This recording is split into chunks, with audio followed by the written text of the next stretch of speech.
Margaret Williams stood at her front door, violation notice in hand, listening to the HOA representative explain why her charming Victorian home was an eyesore.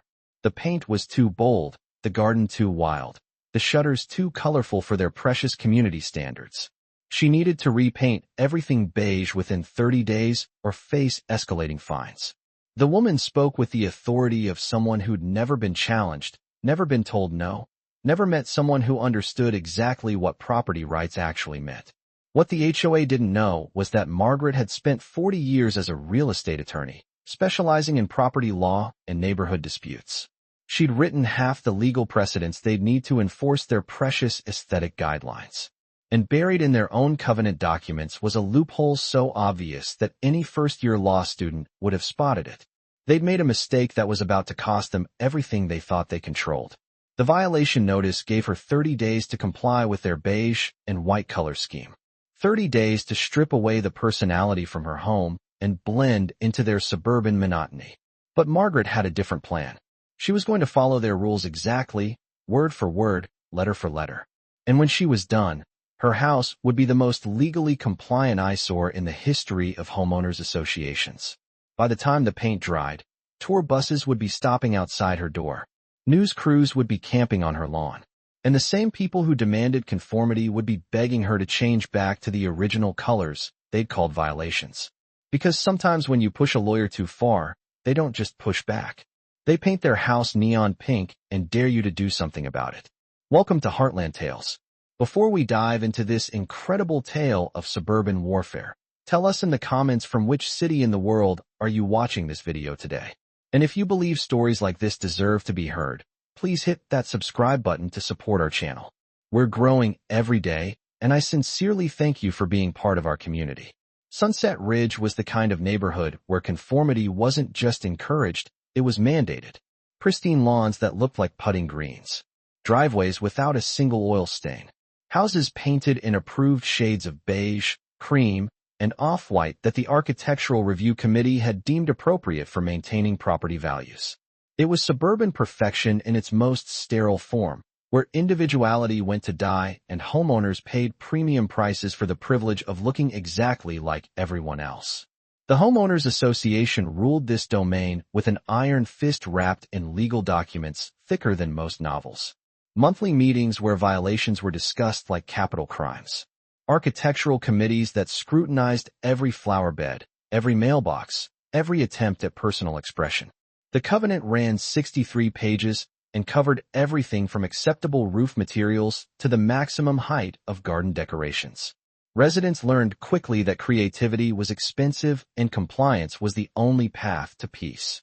Linda Harrison had been HOA president for 12 years. Ever since her husband's construction company had built half the houses in the development. She approached neighborhood management with the efficiency of a military operation and the subtlety of a sledgehammer. Regular patrol drives with her digital camera, documenting every violation. Board meetings where she'd present her findings like a prosecutor building a case. She had perfected the art of making grown adults feel like misbehaving children. Most residents feared her.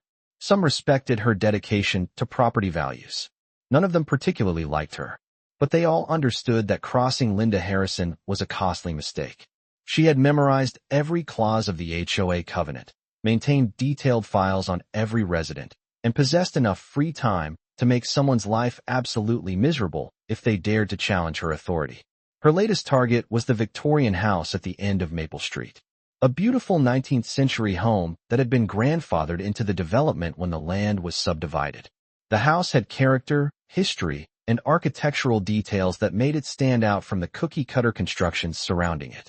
Which was exactly the problem. Margaret Williams had bought the Victorian 6 months earlier, drawn by its unique charm and rich history. She was a woman in her late 60s who'd recently retired from a successful legal career, looking for a quiet place to enjoy her golden years. She'd fallen in love with the house's original hardwood floors, intricate woodwork, and the way morning light filtered through the stained glass windows. It felt like a home with stories to tell. She'd been careful during the purchase process, reviewing all the HOA documents and ensuring her property rights were protected. The Victorian had been built in 1892, long before the subdivision existed. It had been specifically exempted from certain architectural requirements when the neighborhood was developed. Margaret had copies of the original agreements, legal precedents, and grandfather clauses that protected her property. Or so she thought. The trouble began when Margaret decided to restore the house to its original colors. She'd found historical records showing that the Victorian had originally been painted in rich burgundy, with forest green trim and golden yellow accents. The combination was bold, beautiful, and completely authentic to the period. She hired professional painters, used period-appropriate materials, and spent weeks carefully restoring every detail. The result was stunning. The house looked like it had been transported from the 1890s, a jewel of Victorian architecture nestled among the bland suburban constructions. Neighbors stopped to admire the craftsmanship. Visitors commented on the historical accuracy. Local historians praised her commitment to preservation. Linda Harrison saw it differently. The first complaint came on a Tuesday morning. Linda stood at Margaret's door with her usual arsenal of clipboards, cameras, and barely contained irritation. She was dressed in her neighborhood patrol uniform, khaki pants, polo shirt, and the kind of sensible shoes that suggested she took her authority very seriously. "Mrs. Williams," Linda announced, consulting her clipboard like she was reading from a legal brief. "We have a serious problem with your recent paint job." Margaret had been tending to her flower garden, wearing old clothes and gardening gloves covered in soil. She stood up slowly, brushing dirt from her knees. At 68, she moved with the careful precision of someone who'd learned to conserve energy for the battles that mattered. "What kind of problem?" Margaret asked, though she already knew where this conversation was headed. Linda pulled out a thick folder of photographs, each showing different angles of Margaret's house. Professional quality images that captured every detail of the restoration work. "These colors violate Section 15 of the Architectural Guidelines. All exterior paint must be approved by the committee before application." "I reviewed the guidelines," Margaret said calmly. "Victorian homes are specifically exempted from certain color restrictions. That exemption applies only to original construction materials," Linda replied, her voice carrying the practiced authority of someone who delivered this speech many times before. "Any modifications, including paint, must conform to current community standards." Margaret studied the violation notice Linda handed her. Dense paragraphs of legal language about community harmony, property values, and uniform aesthetic standards. The kind of bureaucratic maze designed to intimidate residents into compliance. But Margaret had written similar documents during her legal career. She knew exactly what they could and couldn't enforce. "The house is painted in its original historical colors," Margaret said. "I have documentation proving these were the authentic 1890s colors." "Historical accuracy is not a defense for HOA violations," Linda replied. "Section 15 is very clear. All exterior colors must be selected from the approved palette. Neutral tones only. No exceptions." Margaret glanced at the approved color chart Linda provided. 17 shades of beige, cream, and off-white. The kind of palette that would make her beautiful Victorian look like every other house in the subdivision. The kind of uniformity that stripped away character and replaced it with suburban blandness. "I'll need to review these documents," Margaret said. "Give me some time to consider my options." "You have 30 days, Linda replied. "After that, the fines begin. $200 per day. Until the violation is corrected." Linda walked away with the confident stride of someone who'd never lost a property dispute. Behind her, Margaret stood in her driveway, still holding the violation notice. She wasn't angry. She was something much more dangerous. She was a retired attorney who'd just been handed a legal challenge that violated everything she understood about property rights. That evening, Margaret spread the HOA documents across her dining room table. 63 pages of covenants, restrictions, and architectural guidelines. She'd read them before purchasing the house, but now she studied them with the focused attention of someone preparing for court. Every clause, every subsection, every seemingly innocent phrase that might contain hidden implications. It took her 3 hours to find what she was looking for. Section 15 did indeed require architectural committee approval for exterior paint colors. But Section 23 contained a grandfather clause protecting pre-existing structures from retroactive compliance requirements. Section 31 established procedures for historical preservation exemptions. And Section 47 contained the most interesting clause of all. The approval process required the architectural committee to provide specific reasons for rejecting any color proposal. They couldn't simply say no. They had to explain why a particular color violated community standards. More importantly, they had to provide alternatives that would satisfy both the homeowner and the committee. Margaret smiled as she read the fine print.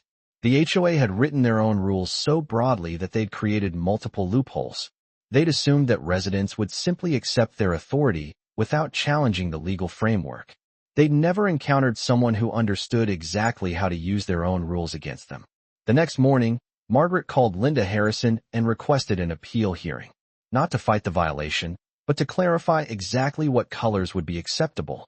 She wanted specific guidance about which shades would comply with community standards while respecting her property's historical significance. Linda seemed surprised by the request.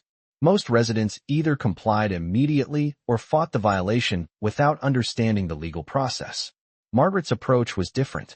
She was engaging with the system, following proper procedures, and asking for clarification rather than simply refusing to comply. The approved color palette is clearly outlined in the guidelines, Linda said. Any of those colors would be acceptable. But which specific shades would complement the Victorian architecture? Margaret asked. I want to ensure my choice satisfies both the committee and the historical integrity of the house. Linda hesitated. She'd never been asked to provide specific architectural guidance before. Her role was enforcement, not design consultation. That's not really my area of expertise. Then perhaps the architectural committee could provide recommendations? Margaret suggested.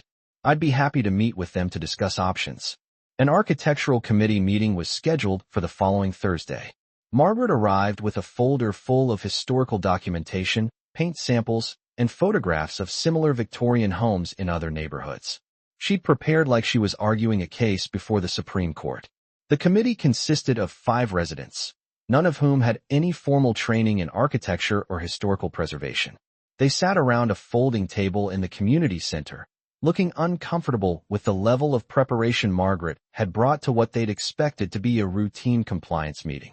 Mrs. Williams, Linda began, we appreciate your interest in following proper procedures. However, the solution is quite simple. Choose any color from the approved palette and repaint your house. Margaret opened her folder and pulled out a color analysis chart. I've researched each approved color and how it would appear on Victorian architecture. Unfortunately, none of them would be historically appropriate or aesthetically pleasing. She laid out photographs showing how beige and cream colors would look on Victorian homes. The results were jarring. The architectural details disappeared. The character vanished. The house looked like a suburban construction wearing a Victorian costume. Historical appropriateness isn't our concern, said Robert Chun, the committee's vice chairman. Community standards are clearly defined, but Section 31 allows for historical preservation exemptions. Margaret replied. I'm requesting that exemption based on the documented historical significance of my property. The committee members exchanged uncertain glances. They'd never dealt with someone who quoted specific sections of their own guidelines. Most violations were straightforward. Unauthorized additions, unapproved landscaping, prohibited decorations. This was different. We'll need to consult with our attorney, Linda said finally. This meeting is adjourned. Margaret packed her materials calmly. She'd expected this response. The committee was out of their depth, and they knew it. They'd need legal advice to navigate the complexities of historical preservation law, grandfather clauses, and property rights. 2 weeks later, Margaret received a letter from the HOA's attorney. The historical preservation exemption was denied. Her property, while historically significant, was not protected by local or state preservation laws. The architectural committee had final authority over all exterior modifications. She had 15 days to comply with the original violation notice or face daily fines. Margaret read the letter twice, then set it aside with a small smile. The attorney had made exactly the mistake she'd hoped for. They'd focused on historical preservation laws while ignoring the much more important issue of property rights and due process. She spent the next morning at the county courthouse, researching property records and legal precedents. By afternoon, she had everything she needed. The HOA had overreached their authority, violated their own procedures, and created a legal situation that would cost them far more than they'd imagined. The following day, Margaret called a paint contractor and placed an order that would change everything. not for the beige and cream colors the HOA demanded, but for something that would comply with their guidelines in the most spectacular way possible. She was going to paint her house neon pink. But this wasn't an act of rebellion or spite. It was a carefully calculated legal maneuver based on one simple fact. Neon pink was not specifically prohibited by the HOA guidelines. The approved color palette listed acceptable colors, but it didn't exclude colors that weren't on the list. The restriction was positive, not negative. They'd told her what she could use, but they hadn't told her what she couldn't use. Margaret had found the loophole that would make her house the most legally compliant violation in suburban history. The paint job began on a Monday morning. 3 professional painters working with industrial-grade neon pink paint that could be seen from space. The color was so bright it seemed to glow in daylight, so vibrant it hurt to look at directly. Neighbors stopped in their driveways, mouths hanging open in shock. Children pointed from school bus windows. Even the mail carrier slowed down to stare. By Tuesday afternoon, the first news crew arrived. A local television station had received a tip about the unusual house painting project. The reporter interviewed Margaret on her front porch, with the blindingly pink Victorian as a backdrop. "Mrs. Williams," the reporter asked, "can you tell us why you chose such an unusual color?" Margaret smiled calmly. "I wanted to ensure my house complied with all HOA guidelines. Pink is not specifically prohibited by the Architectural Committee's approved color palette. But surely this isn't what they intended." "I followed their rules exactly as written," Margaret replied. "The guidelines state that exterior paint must be approved by the committee. Since they refused to approve my historically accurate colors, I chose something that couldn't be rejected based on their written criteria." The story went viral within hours. Social media exploded with photos of the neon pink Victorian. News websites picked up the story. Late-night talk show hosts made jokes about suburban conformity. The house became an overnight sensation. Linda Harrison watched the coverage from her living room, her face growing paler with each news segment. Phone calls flooded the HOA office. Residents demanded explanations. Property values were being discussed on national television. The subdivision had become a laughingstock. By Wednesday, tour buses were stopping outside Margaret's house. Photographers paid her neighbors for permission to use their driveways. Food trucks parked on the street to serve the growing crowds of curious visitors. The neon pink Victorian had become a tourist attraction. Linda Harrison called an emergency board meeting for Thursday evening. The community center was packed with angry residents, demanding answers and solutions. The room buzzed with frustrated voices, complaints about property values, and threats of legal action. "Ladies and gentlemen," Linda began, her voice barely audible above the crowd noise. "We have a situation that requires immediate attention." She explained the paint violation, the appeal process, and Margaret's legal compliance with the guidelines. The room erupted in chaos. Residents shouted questions, accusations, and demands for action. Linda stood helplessly at the podium, overwhelmed by the mob's anger. "Make her change it back," someone yelled from the back of the room. "We can't," Linda replied. "The color doesn't violate any specific guideline." "Then change the guidelines," another voice called out. "Guideline changes require a 60-day notice period and a majority vote of all residents," Linda explained. "Even then, we can't make retroactive changes to existing compliance." The crowd's response was immediate and overwhelmingly negative. Residents didn't care about procedures or legal technicalities. They cared about their property values and their neighborhood's reputation. Linda realized she was fighting a losing battle. "We'll meet with Mrs. Williams tomorrow," she announced. "We'll try to reach a compromise." The meeting dissolved into smaller groups, neighbors discussing the situation in worried whispers. Linda packed her papers slowly, knowing that her authority as HOA president was crumbling. She'd pushed the wrong person, and now everyone in the neighborhood was paying the price. The next morning, Linda Harrison stood at Margaret's door for the second time in a month. This time, she came alone. No clipboard, no backup, no confidence. Just a tired woman who'd finally met someone who understood the game better than she did. "Mrs. Williams," Linda said quietly, "I think we need to talk." Margaret invited her inside, offered tea, and sat across from her in the living room. The same room where she'd studied the HOA documents and found the loopholes that changed everything. Linda looked smaller somehow, deflated by the realization that her authority had limits. "The neighborhood is in chaos," Linda said. Property values are dropping. Residents are threatening to sue the HOA. We need to find a solution. I'm open to reasonable discussions, Margaret replied. But any solution needs to respect my property rights. Linda pulled out a proposal she'd drafted the night before. We're prepared to amend the architectural guidelines to include a historical preservation exemption. You could repaint your house in the original Victorian colors. Margaret read the document carefully. The terms were reasonable, even generous. The HOA was essentially admitting they'd been wrong about the historical exemption. They were creating a new category of protection for pre-existing structures. What about the precedent this sets? Margaret asked. Other residents might want similar exemptions. We'll evaluate each case individually, Linda said. Properties with genuine historical significance will be protected. Margaret considered the offer. She'd made her point. The neon pink had demonstrated the absurdity of rigid aesthetic control. She'd proven that blindly following rules without understanding their implications could lead to unintended consequences. I'll accept your proposal, Margaret said. But I want the new guidelines to include specific protections for architectural diversity.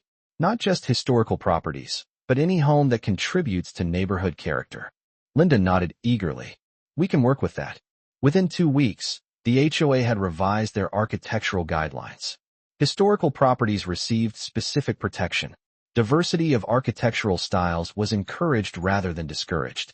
The approval process was streamlined and made more transparent. Margaret began repainting her house the following month. The neon pink disappeared, replaced by the rich burgundy, forest green, and golden yellow of the original Victorian colors. The house looked exactly as it had before Linda Harrison's violation notice, but now it was officially protected by the very organization that had tried to force conformity. The news crews packed up their equipment. The tour buses stopped coming. The food trucks moved on to other attractions. But the lesson lingered. The neon pink Victorian had become a symbol of what happened when bureaucracy met someone who understood how to use the system against itself. Margaret Williams never spoke about the incident publicly. She didn't gloat about her victory or seek recognition for outmaneuvering the HOA. She simply went back to her quiet retirement, tending her garden and enjoying her beautifully restored Victorian home. The house that had caused so much trouble now stood as a testament to the power of understanding exactly what you can and cannot be forced to do. The new HOA president was a younger man named David Park, an architect who'd learned from Linda Harrison's mistakes. He instituted a policy of architectural consultation rather than enforcement. He encouraged creativity within reasonable bounds. And he made sure that every board member understood the difference between maintaining standards and stifling individuality. But most importantly, he ensured that the HOA would never again assume that residents would simply accept authority without understanding their rights. The neon pink Victorian had taught them that sometimes the most dangerous person to cross is someone who reads the fine print and knows exactly how to use it. Margaret's house still stands today, painted in its original Victorian colors and protected by guidelines that recognize the value of architectural diversity. It reminds everyone in Sunset Ridge that conformity has limits, that property rights matter, and that sometimes the best way to fight unreasonable rules is to follow them so precisely that they defeat themselves. The lesson resonates far beyond one suburban neighborhood. In a world where authority figures often mistake power for wisdom, Margaret Williams proved that knowledge, patience, and strategic thinking can triumph over blind bureaucracy. She didn't need to break the rules to win. She just needed to understand them better than the people trying to enforce them. This story was brought to you by Heartland Tales. Before we leave you today, here's our question. Have you ever known someone who never asked for recognition but deserved more than anyone else? Someone who quietly stood up for what was right, even when it meant becoming the center of unwanted attention. Tell us in the comments what they meant to you and how they changed your perspective on fighting for your rights. And if you think stories like this need to be heard, hit that subscribe button to support our channel. We'll see you in the next one.